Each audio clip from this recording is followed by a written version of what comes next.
Study IQ IAS, अब तैयारी हुई अफोर्डेबल। नमस्कार, मैं हूं ओम द्विवेदी। स्वागत करता हूं आपका स्टडी IQ के इस प्लेटफॉर्म पे। और आज मैं आपके साथ चर्चा करने वाला हूं उत्तर प्रदेश की दैनिक खबरों के बारे में। और हमारी खबर को आगे बढ़ाने से पहले मैं आपको एक इंपॉर्टेंट इन्फॉर्मेशन जो कि हमारे P2I बैच के बारे में, ऐसे विद्यार्थी जो UPSC के साथ उत्तर प्रदेश PSC की भी तैयारी कर रहे हैं, उनके लिए ये एक सुनहरा मौका है। हमारा जो कॉम्बो बैच है उसमें ये P2I बैच है। देखिए, अलग बैच है ये वो बैच नहीं है जिसमें सिर्फ आपकी प्री और मेंस की तैयारी होती है। यहाँ स्टडी IQ आपकी पूरी जिम्मेदारी लेता है, प्री से लेकर के सिलेक्शन तक की, मतलब प्री, मेंस और इंटरव्यू, जो कि एक 2 साल का इंटीग्रेटेड कोर्स है जिसमें आपकी पूरी जिम्मेदारी ली जाएगी। और अगर मैं फीस की बात करता हूं तो देखिए, फीस 70,000 है, लेकिन अगर आप मेरा कोड OMLIVE यूज करेंगे, OMLIVE, इस कोड का इस्तेमाल करते ही आपकी फीस घट के 32,999 हो जाएगी। और इस फीस में आप इस एडमिशन को पा सकते हैं। इस बैच की, जिसके बारे में लाइव फाउंडेशन बैच 2 की बात जो मैं कर रहा हूं, इस बैच की शुरुआत 5 मई से शाम के 6 बजे हो रही है, तो जल्द से जल्द इसमें आप एडमिशन ले लीजिए। चलिए, हमारी जो पहली खबर है वो है वेदर डैमेज व्हीट। ठीक है, जो कि आपकी मौसम की मार की वजह से गेहूं खराब हुआ है। ठीक है, वो जो गेहूं मौसम की मार की वजह से खराब हुआ, उसको भी फुल प्राइस पे खरीदा जाएगा। देखते हैं पूरी खबर क्या है। पूरी खबर है कि एक बड़ा डिसीजन लिया गया है फार्मर्स के इंटरेस्ट में, जिसमें बताया गया है कि डैमेज्ड व्हीट है। किसके कारण? अनसीजन रेन, बिन मौसम बरसात हो जाती है जो, उसके अलावा ओलावृष्टि हो जाती है जो, या अलग अलग तरह की जो वातावरण से संबंधित जो वेदर कंडीशंस होती हैं, क्लाइमेटिक कंडीशंस होती हैं, उसकी वजह से जो व्हीट खराब हो रहा है उनको MSP में परचेज किया जाएगा। ठीक है, और इसका जो डिफरेंस है, मतलब जो खराब वाले का और अच्छे वाले के प्राइस में जो डिफरेंस है, उसका वहन कौन करेगा? सरकार खुद करेगी, स्टेट गवर्नमेंट करेगी उसका वहन। ठीक है, इसके अलावा जो सेंटर है उसने अभी कंसेंट दिया है किसको? परचेज ब्रोकर को, कि वो लो क्लस्टर व्हीट है जो सरकार का, प्रोक्योरमेंट सेंटर्स पे उसमें रखे। मतलब प्रोक्योरमेंट सेंटर्स का मतलब होता है जहां पर संग्रह किया जाता है व्हीट को, मतलब आपके जो अनाज है उसका संग्रह जहां पे किया जाता है, तो उनके लिए ऑथराइजेशन मिल चुका है। और आपको बता दें व्हीट के बारे में थोड़ा सा, कि व्हीट है जो वो आपकी रबी क्रॉप है। देखिए, डायरेक्ट क्वेश्चन आता है इसके बारे में, आप जान लीजिए। व्हीट है जो एक रबी क्रॉप है जो कि अक्टूबर नवंबर में बोई जाती है और काटी कब जाती है? मार्च या फिर अप्रैल में। ठीक है, तो इतना आपको ध्यान में रखना है। इसके अलावा आपको MSP के बारे में भी थोड़ा सा पता होना चाहिए। जैसा कि आपको पता है कि सरकार क्या करती है कि एक प्राइस फिक्स कर देती है। ठीक है, कि मिनिमम ये प्राइस है कि इस पर्टिकुलर फसल को इस प्राइस से, इस कम से कम इस दाम में खरीदा जाना चाहिए। ठीक है, तो आपको सारी फसलें एक तरफ रबी की और गन्ना एक तरफ होता है। ठीक है, गन्ने के लिए MSP नहीं होता, उसके लिए FRP होता है। ठीक है, FRP, गन्ने के लिए FRP है जो वो दिया जाता है। और ये कौन रिकमेंड करता है? तो ये रिकमेंडेशन देता है आपका CACP। कौन? CACP। ठीक है, CACP है जो ये रिकमेंडेशन देता है, commission for agriculture cost and pricing. इसके तहत 22 क्रॉप्स होती हैं जिनकी ये रिकमेंडेशन देता है। ठीक है, 22 क्रॉप्स। चलिए आगे बढ़ते हैं। अगली खबर है हमारी किसान की बेटी विधि चौधरी। नाम ध्यान रखना, पर्सनैलिटी वाले जो क्वेश्चन आते हैं वहां पर ये क्वेश्चन मिलेगा आपको देखने को।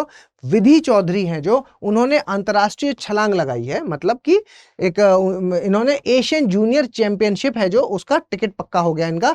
देखिए क्या है, विधि चौधरी ने गोल्ड मेडल है जो वो जीता है। कितना? 14.76 मीटर शॉटपुट इवेंट में इन 21st national federation cup junior athletic championship. ठीक, कहां पर है हुई थी ये? तमिलनाडु में हुई थी, ये भी ध्यान रखना है। ठीक है, और आपका इसके अलावा विधि है जो वो क्वालिफाई हुई हैं 20वें एशियन अंडर-20 के लिए भी क्वालिफाइड थी हैं, जो कि साउथ कोरिया में हुआ था। ठीक है, उसके अलावा विधि ने अचीव किया है आपका clearing the qualifying mark 14.76 metre at the 20th Asian under twenty championship. ठीक है, इतने फैक्ट्स हैं जो आपको इसमें ध्यान में रखने होंगे विधि चौधरी को लेकर के, क्योंकि ये एक जूनियर एथलेटिक चैंपियनशिप है जो तमिलनाडु में होने वाली, ये एक बड़ी प्रतिस्पर्धा है जिसमें कि आपकी उत्तर प्रदेश की जो बच्ची है उसने वहां पर पार्टिसिपेट करके वहां पर जो है वो गोल्ड मेडल जीता है। ठीक है, चलिए आगे देखते हैं। क्वालिटी काउंसिल ऑफ इंडिया, ठीक है, क्वालिटी काउंसिल ऑफ इंडिया ने 12 स्मार्ट सिटीज को किया है ऑडिट, जिसमें पहले नंबर पे कौन आया है?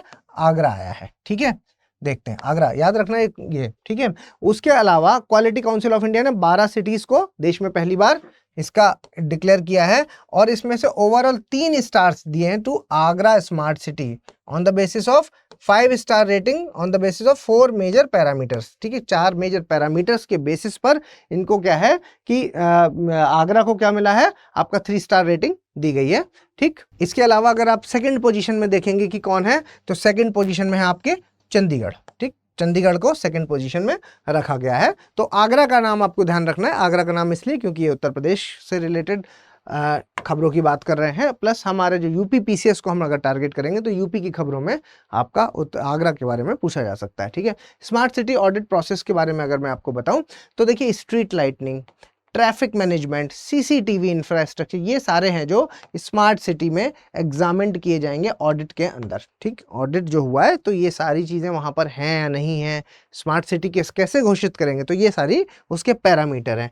और ऑडिटेड फैसिलिटी है जो उसमें आपकी इक्विपमेंट, प्रोसेस और जो स्टेक होल्डर हैं, इनका कोऑर्डिनेशन होना बहुत आवश्यक है। ठीक है, इनका कोऑर्डिनेशन होना बहुत आवश्यक है। और ये है जो ये एंटायर ऑडिट प्रोसेस है जो ये कौन कर रहा है, ये आपका क्वालिटी काउंसिल ऑफ इंडिया, जैसा कि हम पहले ही बात कर चुके हैं।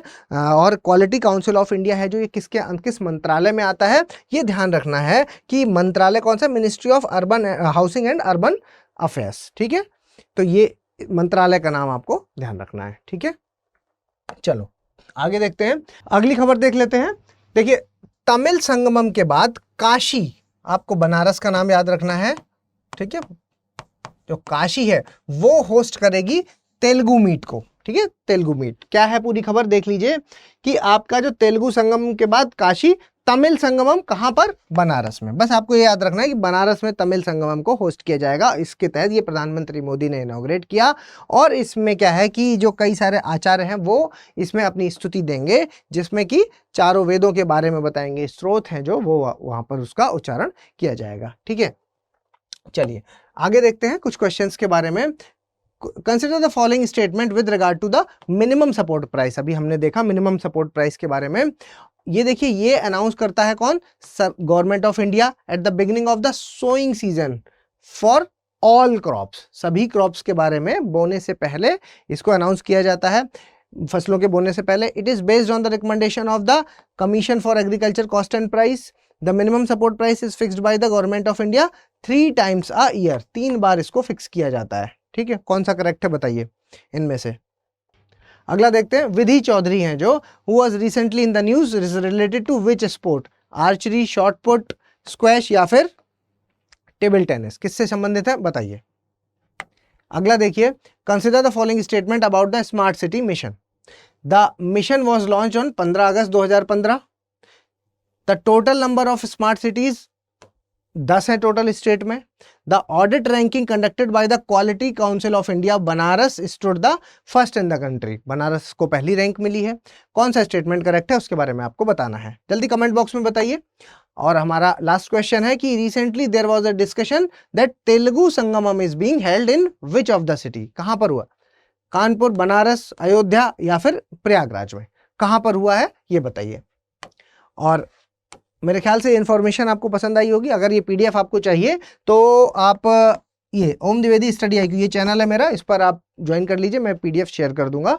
और @omdvedi007 पर्सनल मुझे अगर आप मैसेज करना चाहें तो यहाँ पर कर सकते हैं।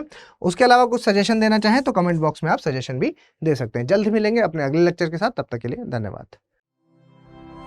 स्टडी IQ IAS, अब तैयारी हुई अफोर्डेबल।